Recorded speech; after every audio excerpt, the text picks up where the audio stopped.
Okay, having discussed the transmission line equation and its solution, we now very briefly discuss the inductance and capacitance values of the flat and the coaxial cable, especially at high frequencies, because basically we will be using transmission lines. From a communications perspective, we are using transmission lines at high frequencies.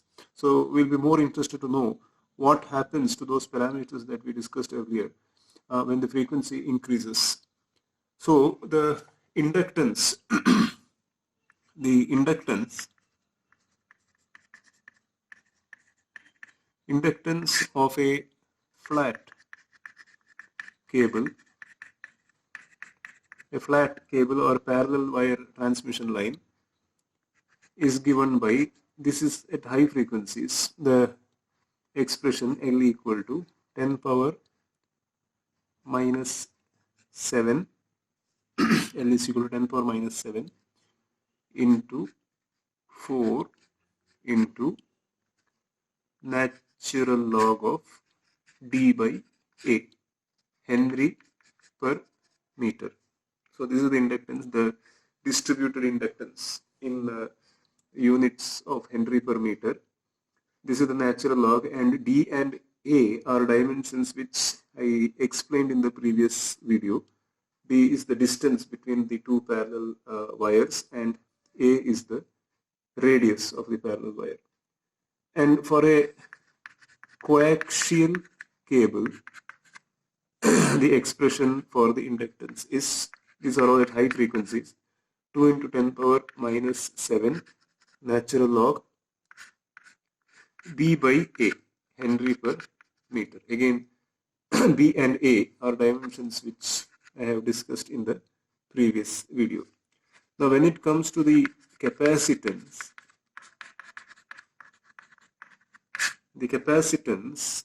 for flat cable is C equal to 27.7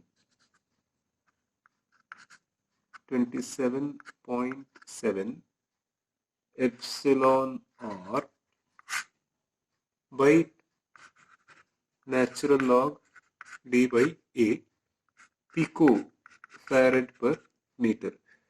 Here epsilon r is the relative permittivity of the dielectric which appears between the two parallel wires. And for a coaxial cable, the capacitance is given by 2 pi epsilon naught epsilon r by natural log D by A. Again, D by A and D and A, B and A. These are dimensions which I have explained earlier. So many farad per meter. So these are the parameter values rather. We have not derived it. I am just giving you the expression here. Now, these are at high frequencies. Now, when it comes to the resistance in general, if we have a, let's say we have a conducting wire which is circular in cross section, that means it's a cylindrical wire. Let us say that the radius is A. Now, from basic electromagnetic waves theory, you know that there is something called as skin depth, delta, which is the skin depth, which is given by 1 by square root of pi f mu sigma. Mu is the permittivity of the conductor, and sigma, that is mu naught mu r. Mu naught is the free space permittivity, and mu r is the relative permittivity. Sigma is the conductivity of the material with which the conducting wire is made. And f is of course the frequency, pi is a constant. So this is the skin depth, which means that if high frequency current or current at high frequency is passing through this, an alternating current is passing through this, the current will be confined to the surface of this conductor, in that it may penetrate only into the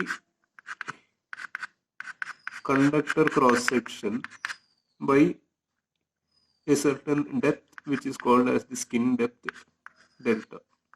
So this will be delta. So beyond this it won't, in this region, rather I would say in this region, there will be no current flowing. And as frequency increases, you can see that the skin depth is inversely proportional to square root of frequency. So as the frequency increases, the skin depth will decrease. So, and in our case, we are using the transmission lines at high frequencies. So you can assume, you can understand that at high, in the case of transmission line, the skin depth will have a very small value, which means that the current will be more or less flowing on the surface of the conductor.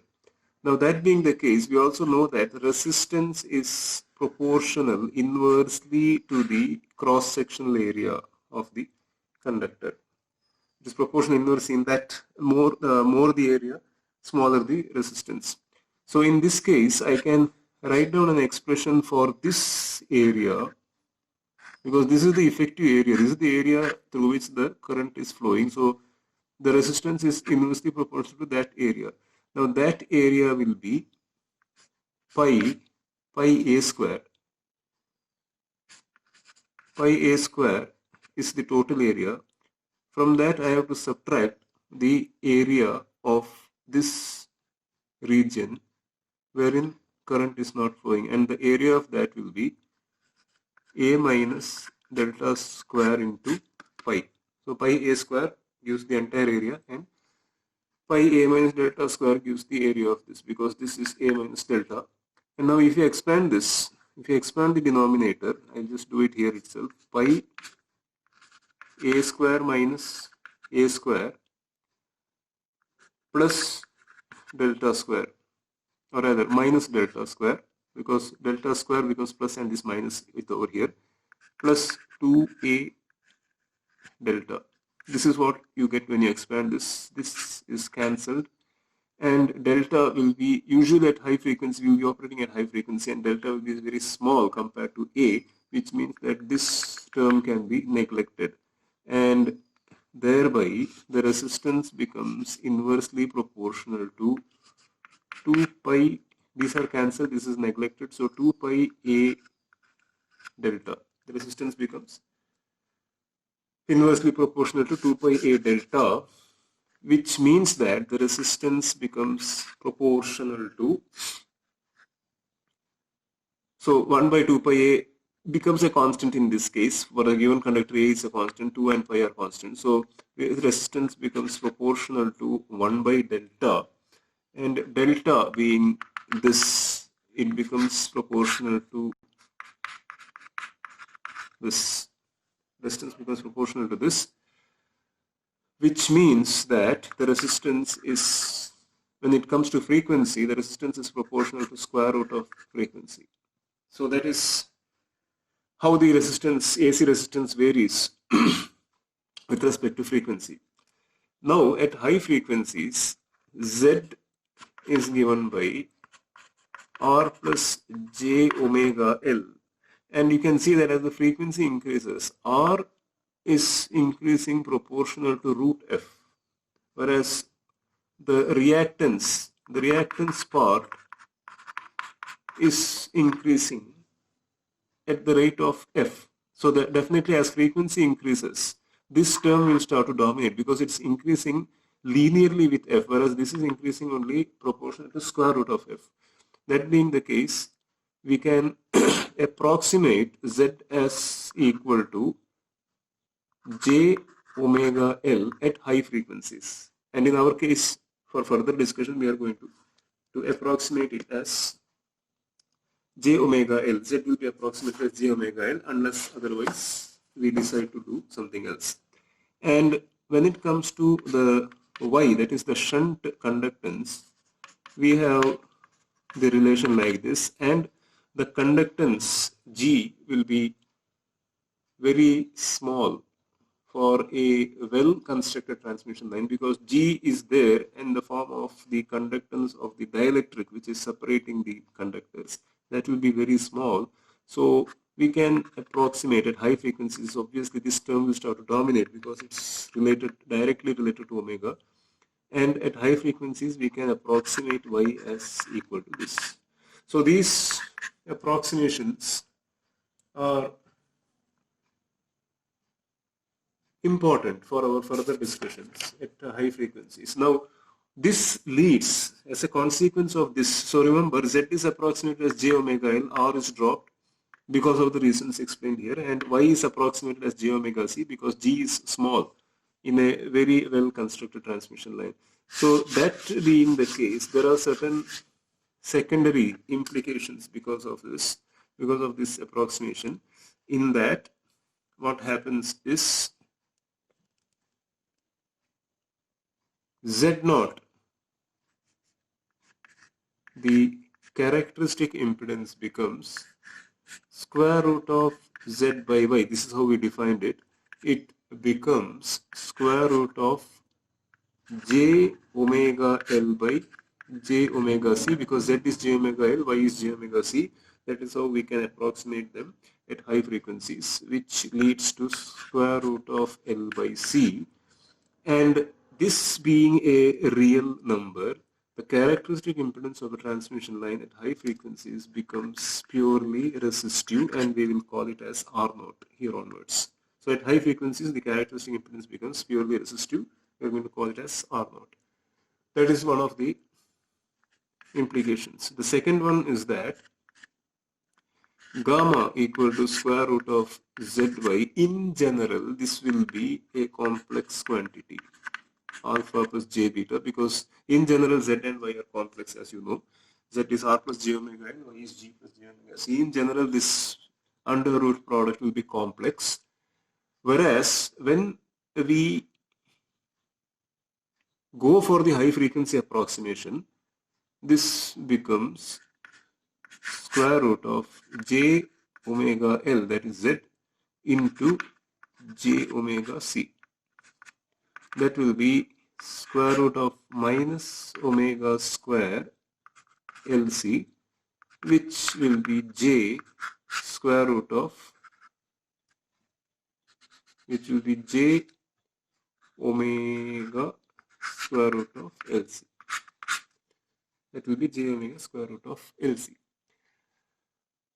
which means that alpha becomes 0 when the transmission line is at high frequencies, and alpha is actually standing for attenuation. It becomes 0 at high frequencies, and beta is the phase constant which you are familiar from your basic study on electromagnetic waves. It is the same. The beta here plays the same role. It is the phase constant, and gamma becomes purely imaginary. And comparing these two, we see that beta is equal to omega root LC, whereby omega by beta, again from basic electromagnetic wave theory, you know that this is equal to the phase velocity. Omega by beta is the phase velocity, which becomes omega by beta will be 1 by root LC. So these many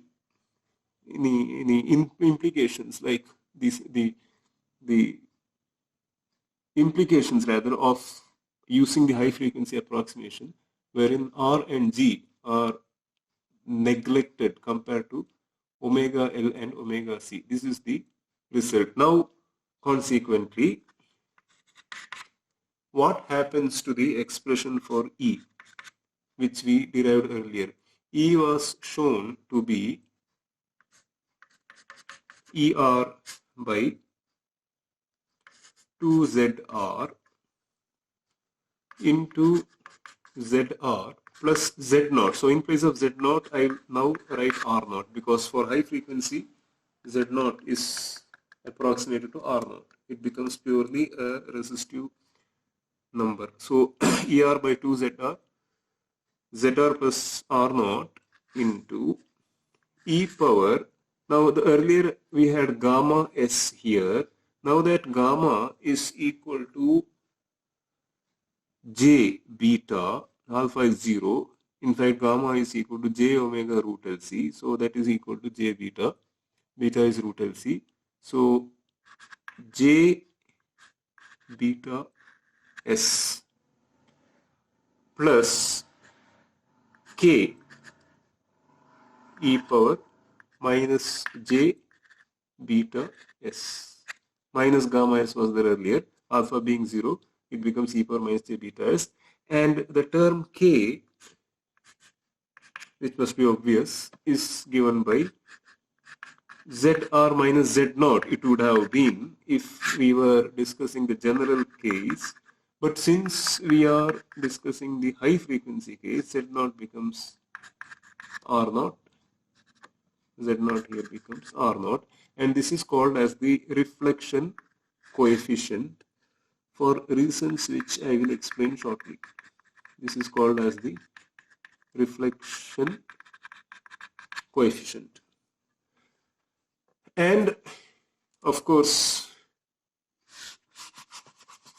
continuing with 3, the third offshoot of going for a high frequency approximation, I will become, so I will not explain the details, I just write the expression. You can compare this with the expression for I, which we derived earlier, IR by 2 R naught, ZR plus R naught, e power j beta s minus k e power minus j beta s. This is what happens. Or there was also an equivalent expression, if you recall, wherein E was expressed as ER hyperbolic cos gamma s and so on and so forth. Now those expressions, when you replace gamma with j beta and z naught with r naught, when you replace, which are valid replacements at high frequency, when you replace gamma as j beta and z naught as r naught, in those expressions which expressed I and E as hyperbolic sine and hyperbolic cosine functions, we will end up getting E as equal to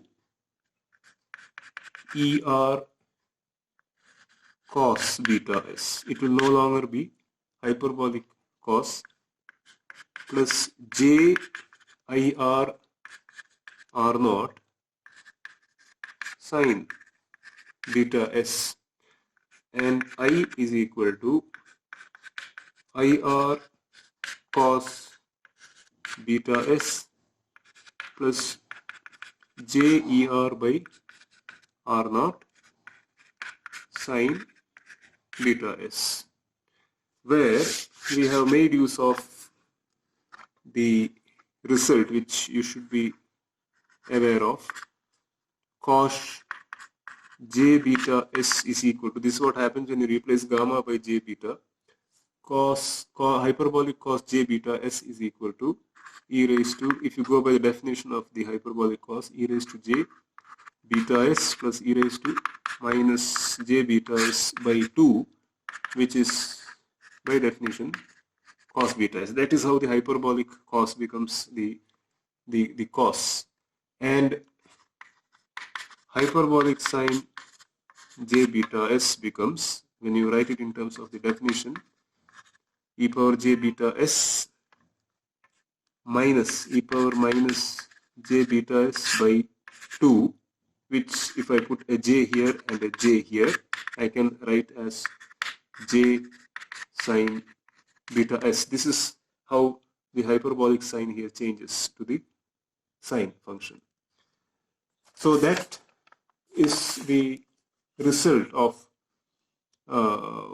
going for the high frequency approximation. So remember that the high frequency approximation, we have neglected R and G in comparison to j omega L and j omega C, and as a result gamma becomes purely imaginary, j beta, where beta is omega root LC. The velocity, phase velocity becomes 1 by root LC, and this is how the expressions change, the electric and the the voltage and the current relations expressions slightly change because of the approximation, the high frequency approximation. Okay, now we probe these things further, and we first discuss the reflection coefficient and standing wave ratio in some detail. In this video, I think I will be able to complete only the discussion on reflection coefficient. If possible, I will discuss the standing wave ratio also. Otherwise, it will follow in the next lecture. Now, for E is equal to ER by 2ZR. So remember, from this point onwards, unless otherwise we specify, we will be discussing the high frequency model. ZR plus R naught, so Z naught will be R naught, e raised to j beta s plus k e raised to minus j beta s. And k, as you know, is given by ZR minus R naught divided by ZR plus R naught. Now recall that in the derivations, right from the beginning, we have been saying that the terminus or the load, is at s equal to 0, and the generator is at s equal to L, with L being a positive number. We have a signal which is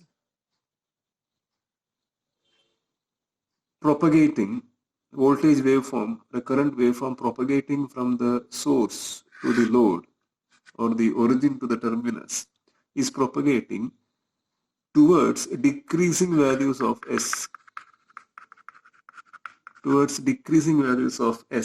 and whatever is propagating from the load side towards the source side is for increasing values of S, because S0 to L, SL to 0. So whatever is going towards the load is decreasing values of S, and whatever is coming here is increasing values of S.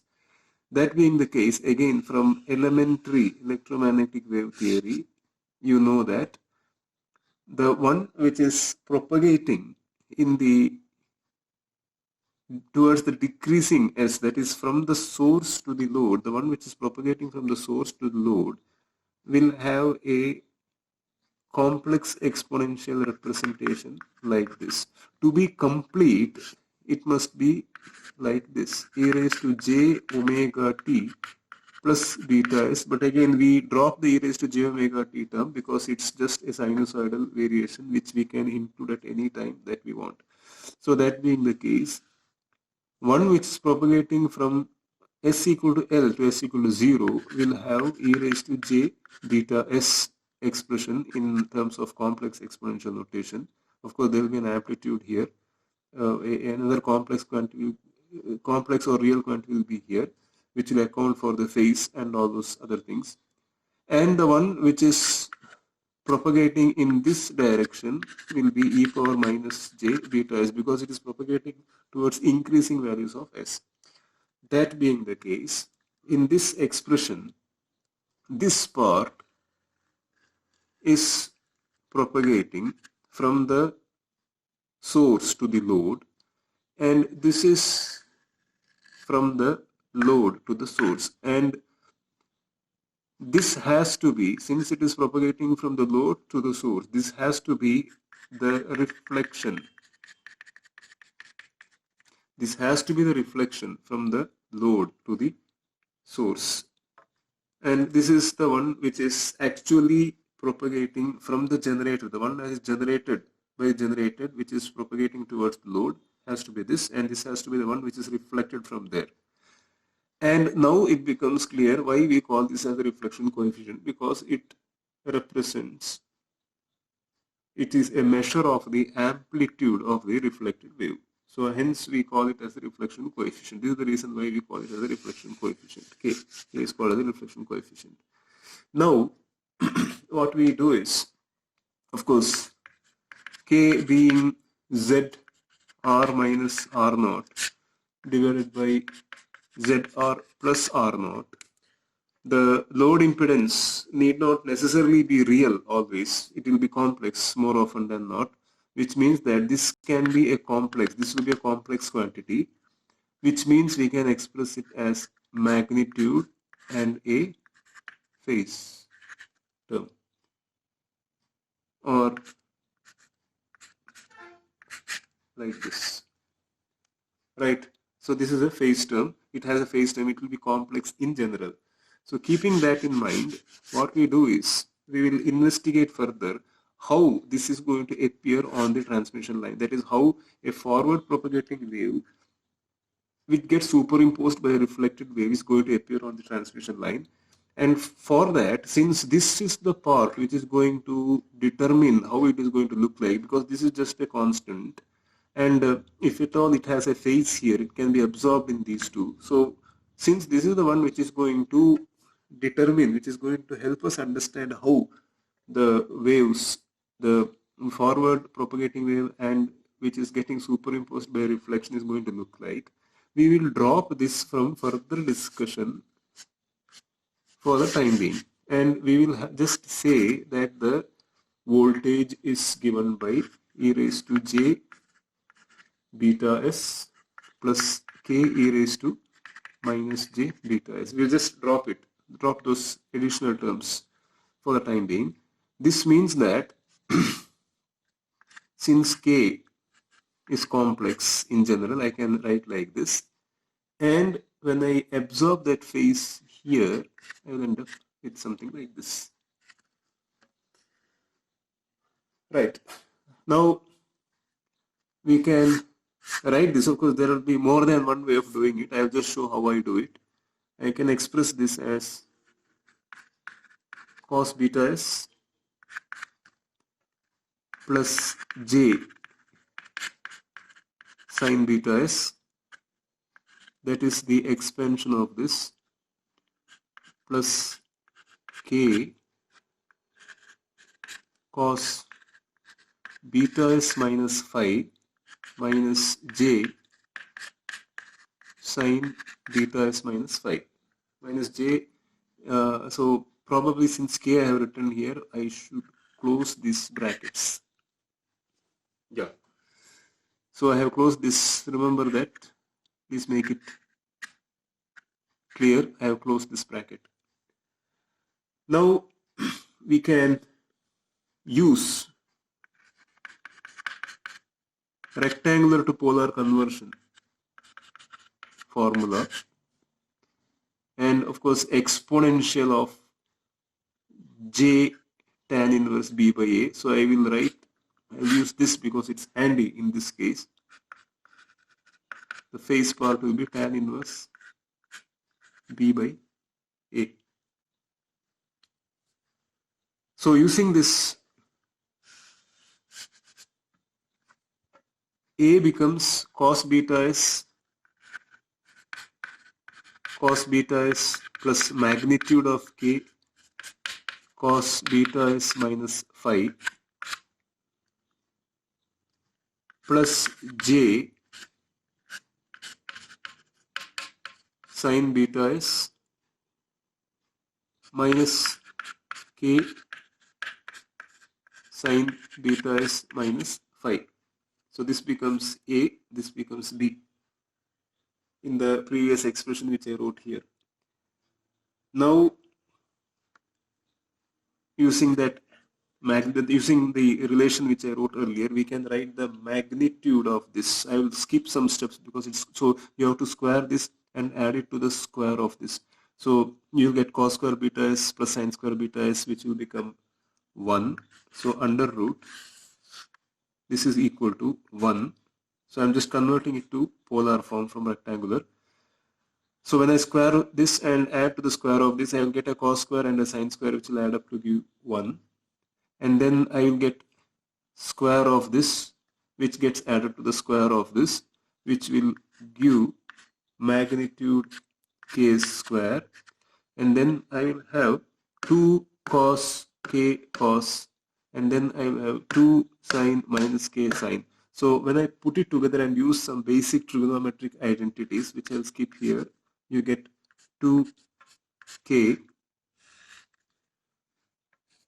cos 2 beta s minus phi. That becomes the magnitude, and the phase part will be, I'll write it here because I'm running out of space here. The phase part will be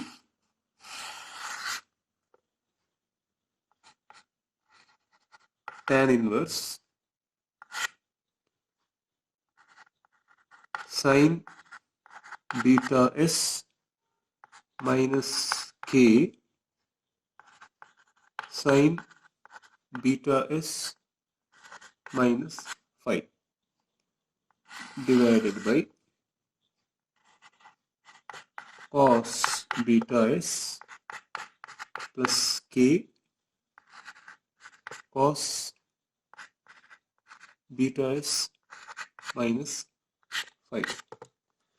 So what happens is, when we have the two waves put together, that is the one which is propagating from the source to the load and the one which is reflected from the load towards the source, when these two are put together in the transmission line, it is going to appear like this. It will have a magnitude like this, and it will have a phase like this. And of course, with this you have to actually, with this, it is actually this into e raised to j tan inverse this. To that you have to actually have an e raised to j omega t, but we are dropping the e raised to j omega t. So this is enough for, in fact, the amplitude is enough for us to understand how this voltage waveform will look like on the transmission line. If you take a snapshot, because you can take t as always 0, if you take a snapshot how this voltage waveform looks like on the transmission line, that is explained, that can be explained using only this amplitude, because this is just a phase term. What the amplitude is going to look like can be understood with this expression alone. So we do that now. We do that now for a few cases which can explain what actually happens. So I will need this expression alone. I'll need only this expression. So maybe I'll write it down here on top.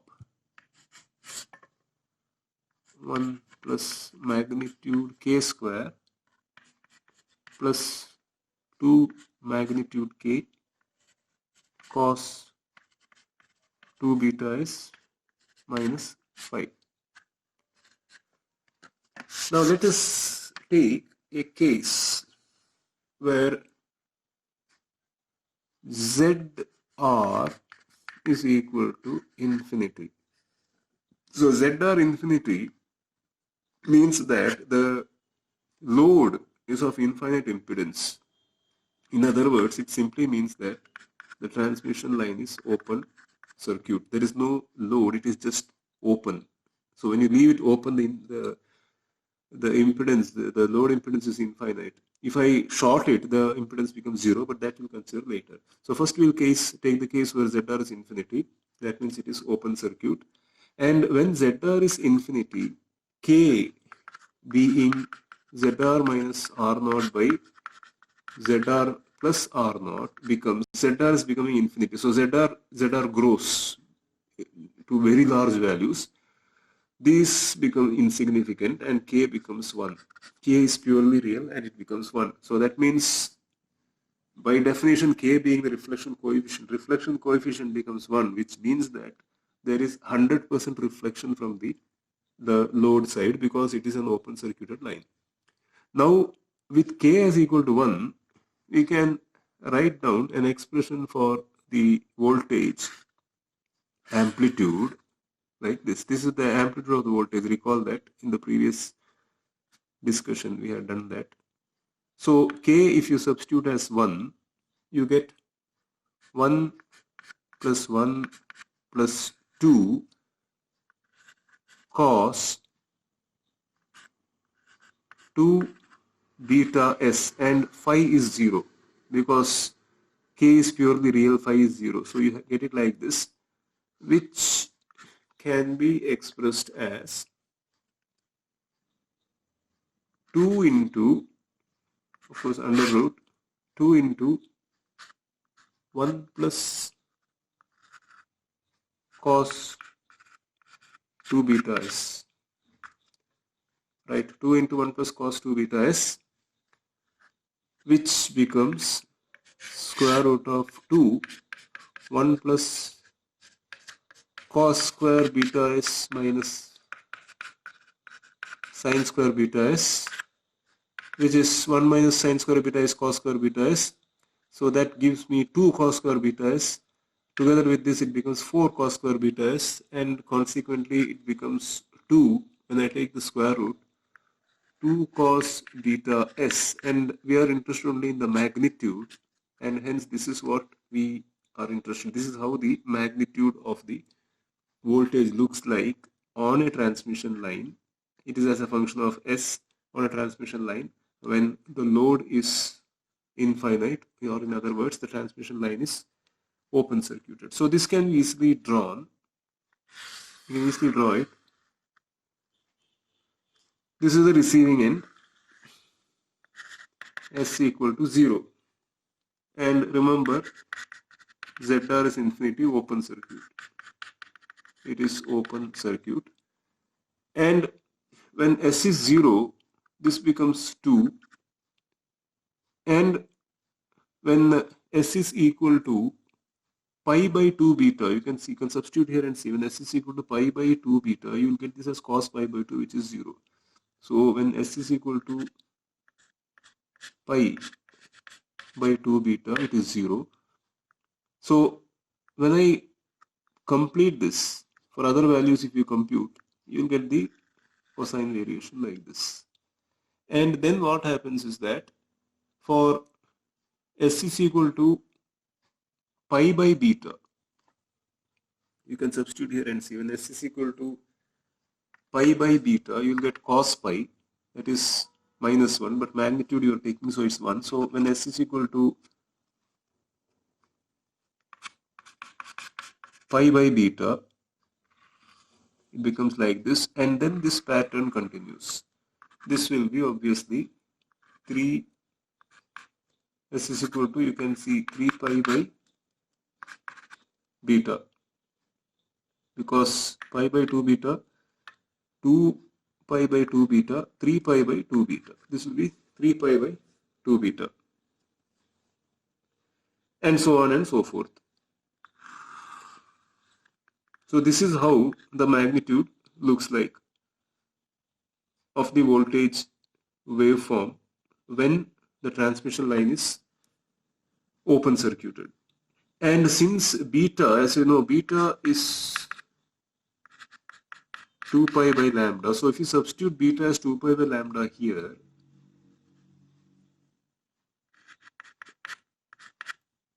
you get it like this, wherein lambda pi gets cancelled and you will get lambda by 4. So S equal to 0, at S is equal to lambda by 4, you have the 0 of the potential. And you can see that the voltage is maximum at the point S equal to 0 because it's open circuit, and you have maximum voltage across the open circuit. And similarly, this becomes lambda by 2. And this becomes 3 lambda by 4.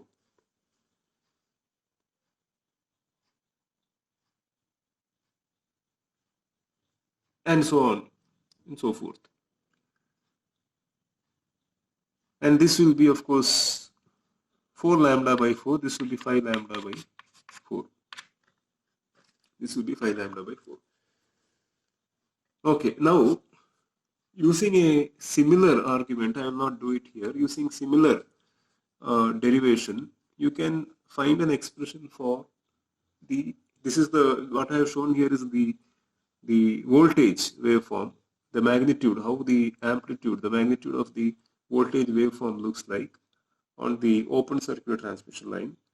you can derive a similar expression for the current, which you do on your own. You can derive a similar expression for current, and if you plot it, if you plot that expression, you will end up getting something like this, the dotted line here. So you can see that the current is 0 now at S equal to 0. The current will be 0 at S equal to 0 because it is open circuit, and there is no current flowing in an open circuit. There is no current flowing, which means that the current is 0, potential is the maximum, and then the current varies like this. So this is how the magnitude of the voltage and current will look like on a transmission line when the ZR is infinity, or it is terminated in an open circuit. Now we will see what happens when ZR, the other extreme, when ZR is 0. When ZR is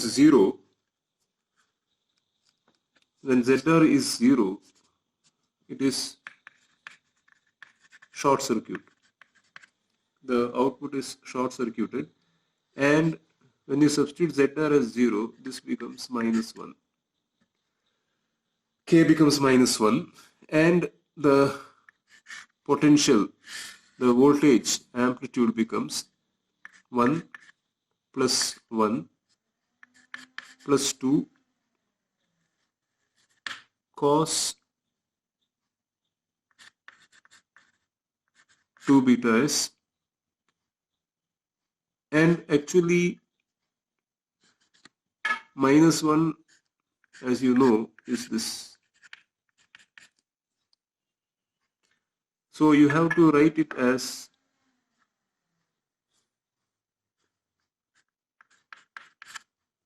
because phi becomes pi, this becomes cos pi plus j sin phi, which is minus 1.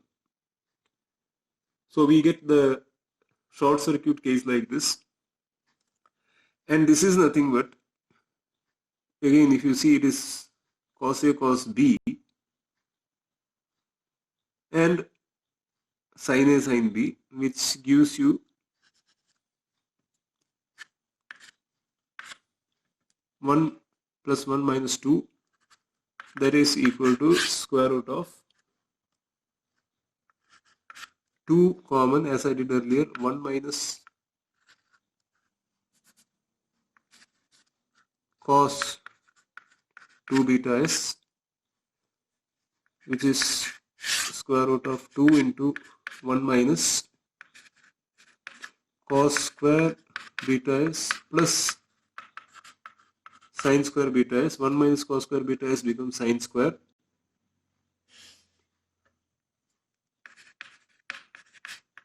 Sin square beta s, the two add up to give 2 sin square beta s, 4 sin square beta s, and this is the result of the magnitude. So this, if we plot now, remember it is short circuited now, S0, ZR equal to 0, it is a short circuit, and S0 sin beta S is 0, and without much explanation, it must be obvious that the voltage will have a magnitude like this. The voltage will have magnitude like this, and of course this will be lambda by 2. That being, this will be lambda by 2, or in other words, S, we can verify it here, when S is equal to pi by beta, right? And beta being 2 pi by lambda, you get it as lambda by 2. So S lambda by 2 over here, and lambda here, 3 lambda by 2 here. That will be the voltage amplitude. Now when it comes to the current, since ZR is 0, the current will be maximum because it's a short circuit, and it will follow a pattern like this, again you can derive an expression which I leave it, a similar expression you can derive as I said earlier, and in that expression you can substitute k as equal to -1.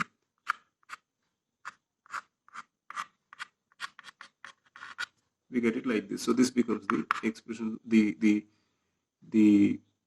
current magnitude on the transmission line when it is short circuited. So this is how it looks. Now we'll take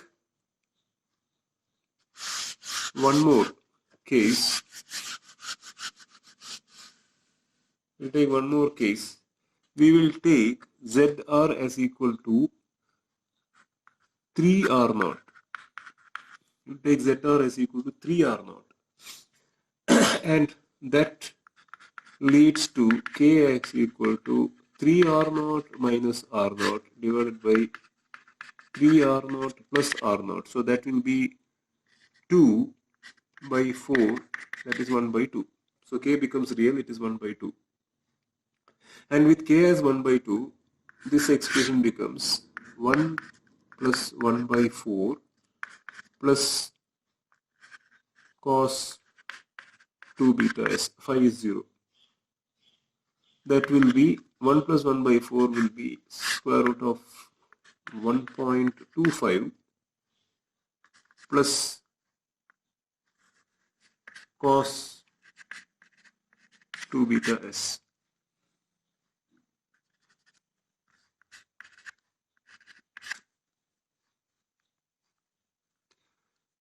So this is the magnitude, and we can plot it like this.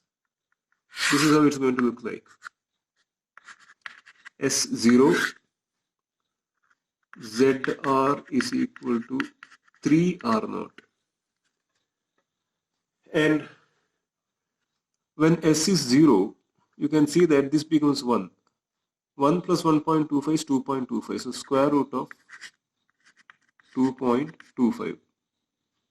And when S is equal to pi by 2 beta, when S is equal to rather pi by beta, when S is equal to pi by beta, beta beta cancels. When S is equal to pi by 4 beta, when S is equal to pi by 4 beta, we get cos pi by 2 as 0, and it becomes 1.25. 1.25. And when S is equal to pi by 2 beta, S is equal to pi by 2 beta, it becomes cos pi minus 1. And when this becomes minus 1, we'll get this as square root of 0.25. So we can now write S is equal to pi by 2 beta, that is lambda by 4. So when S is equal to lambda by 4, you can see here S is equal to pi by 2 beta, I get cos pi, that is minus 1. 1.25 minus 1 gives square root of 0.25, and that is the smallest value which this can take. So we will have a voltage magnitude on the transmission line like this when we terminate it in a load impedance which is 3 times the characteristic impedance, of course at high frequencies. And of course this will be lambda by 2, this will be lambda, and so on and so forth. And the current the current magnitude of the current waveform will look somewhat like this. It will be somewhat like this. So this is what happens when ZR is equal to 3R0. One final case of interest is what happens when ZR is equal to R0. This is very important. When ZR is equal to R0, K becomes ZR minus R0 by ZR plus R0. When ZR is equal to R0, that is the load impedance is equal to the characteristic impedance, K becomes ZR minus R0 by ZR plus R0. ZR is R0 and this becomes 0. When K is 0, it means that there is no reflected wave at all. There is no reflection. All the signal is being absorbed by the load. Now this is very important condition. So when K is equal to 0, this expression simply becomes 1. This expression simply becomes 1, which means that when ZR is equal to R0, the magnitude of the voltage waveform just stands like this. It's constant. It is the magnitude. Remember, there is still a wave which is propagating towards the load. It is just the magnitude which is remaining as a constant. And of course, the current magnitude will also be constant. So this is very important. Important because when this happens, there is no reflection, and reflection is not something that we want, because whenever signal is reflected from the load, it implies that the signal energy has not reached the load, and that is why it is rejected. It is getting rejected actually, that's why it is getting reflected. So this is an important condition. It is basically a case of impedance matching, which we will discuss more later. And the reason for the fluctuation in the magnitude earlier was because of this reflection. Now the reflection is not there and the magnitude remains the same. Now you can see what happens when, this is an exercise which you can try. What happens when ZR is equal to, because we have considered ZR is equal to 3R0, you can consider what happens when ZR is equal to R0 by 3. And you can see what happens, and you can see the waveform, the magnitude of the voltage and current waveform in the textbook. So that completes the discussion on reflection coefficient and how the voltage and current waveform magnitude look like on the transmission line for a few typical values of the load impedance ZR.